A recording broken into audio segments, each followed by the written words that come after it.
Greetings, it's Dr. Johnson again for Koi Beginner, and I've got this list of videos I want to make, and I'm kind of chopping down through the list. And the next video is on where to buy new fish, what kind of fish to get, how to know whether the fish you get is going to be healthy, how to recognize a reputable dealer. One thing to look for when you get to the dealers that'll let you know whether or not your fish is likely to start out healthy at your house, and the importance of quarantine, but I'm not going to harp on that too much. So I kind of wanted to visit with some of the subjects, and we have like 7 to cover, so get a cup of coffee and a pad of paper and a pencil, or just a lot of patience, or well, anyway, I hope you enjoy. The question ultimately is, the first one I want to cover is, where can I find a good fish? And people are surprised. You can find a good fish absolutely anywhere. Folks have gone to the various pet superstores looking for some good fish, and there'd be a lot of purists out there who would go, "Oh, you can never get a good fish at a pet superstore." That's not entirely true.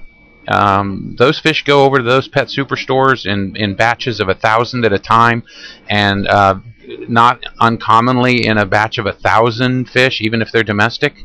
Not uncommonly, there's some pretty cool looking fish. They're variably healthy, and I'll talk to you a little bit about how to pick healthy fish and what to look for in that regard. And there's a couple of ways you can kind of steer clear of sick fish.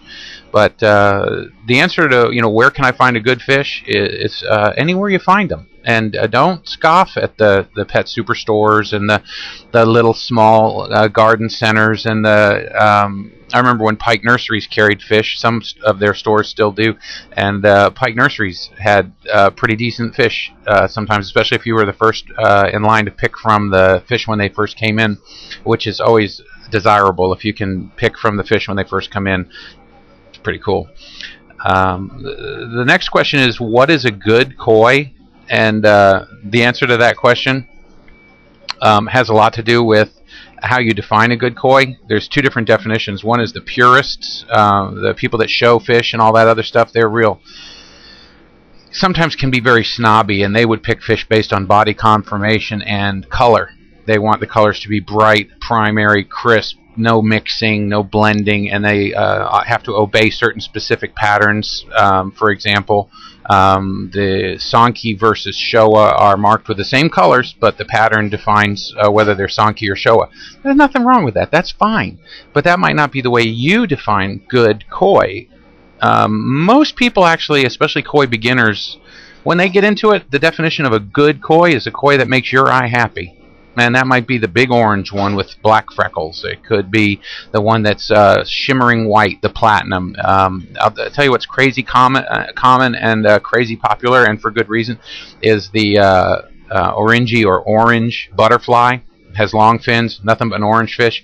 And even more popular is the golden or yellow color. It's a Yamabuki butterfly. Just insanely popular because they're pretty fish, and again, the purists would be like, "Oh my God, a Yamabuki butterfly! Butterflies are bastards anyway," and that may be true. And then the response to that is basically, here, walk into my fist. I like them. They're pretty. It makes my pond happy. So how you define good koi, it kind of depends on what your goals are. I'm not picking on the purists. It's just that I think the vast minority of koi keepers actually show fish and should be defining what your good koi is. Where to buy koi? I think you should buy koi any place that has a pretty good reputation. I think that matters. I think that if you don't buy at a place with a good reputation, you're taking your chances. And the more suspect and kind of sketch a place is, the more work you're probably going to have to do when you get the fish to make them or have them be healthy.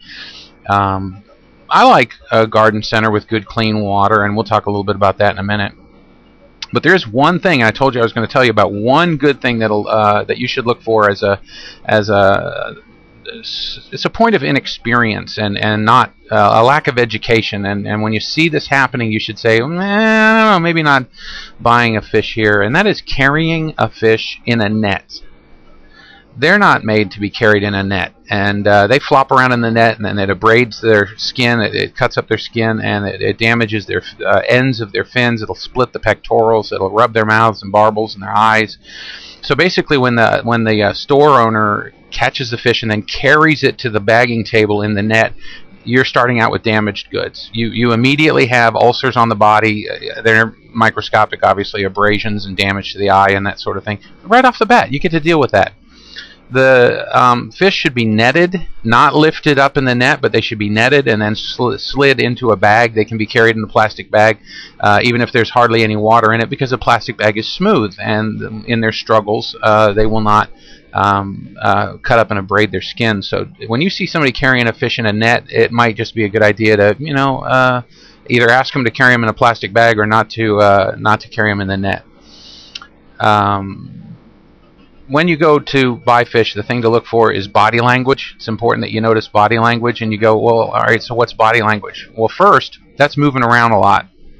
That's fish that cover territory, and they're not isolating themselves.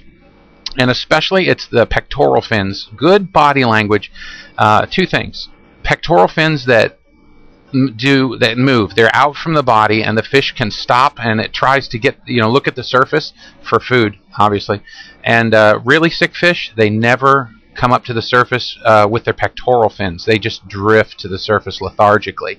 When you have a fish that's moving around, and he's active, and his pectoral fins are paddling, and he's turning, and he's looking for food, it's good body language.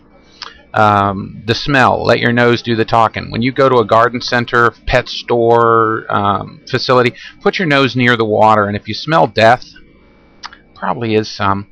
A lot of times they'll go through in the morning and they'll pull the dead, and so you don't see them. They were pulled out before you got there, but there were dead fish, and you can smell that. And if the water smells rank or like there's been dead fish around, that's a good indicator that maybe you should come back in a week and pick your fish. Appetite. Appetite is a good thing. What you want to look for is fish that crowd the surface and crowd the surface for food. So it's not, if you're going to spend any money at all on fish, it's not a bad idea to go, I want you to feed the fish and watch them eat. Make sure that they eat real good. And we talked a little bit about water clarity. You want the water to be as clear as possible. All the way to the bottom, and I would never ever buy a fish out of cloudy water. Never buy a fish out of cloudy water. Don't do it unless it's a pond, like a full-size pond with mud stirred up. Go ahead, but I would not buy a fish out of cloudy water, especially in a retail facility. That's a cardinal rule. And finally, if you get a fish, take it home, put it in quarantine. Here's what happens. The guy will tell you, when he sells you the fish, he'll say, oh, we already quarantined it. It's been here for 2 weeks and nothing's happened, and we've already quarantined it. Well, I could buy a little bit of that if it's been there for 2 weeks and I trust the guy, but I would not even trust that if he did not also biopsy the fish during the quarantine. If they apply treatments, that's fine, but they really, after the quarantine, they really need to biopsy the fish to make sure the parasites are all gone. Otherwise, no matter what the quarantine is, there's a fair chance you're buying a parasite. So if you are not 100% sure, the best bet is to take that fish home and quarantine it for yet another 2 weeks. And if you don't do that, then your lumps are your own. So buying fish, kind of covered that. You can replay the video if you want to. Basically, a definition of what a good koi is, where to buy them, what to look for when you're picking fish out. You want an appetite, you want good body language, and make sure you never buy a fish that's been carried in a net, and never buy a fish that's in cloudy water.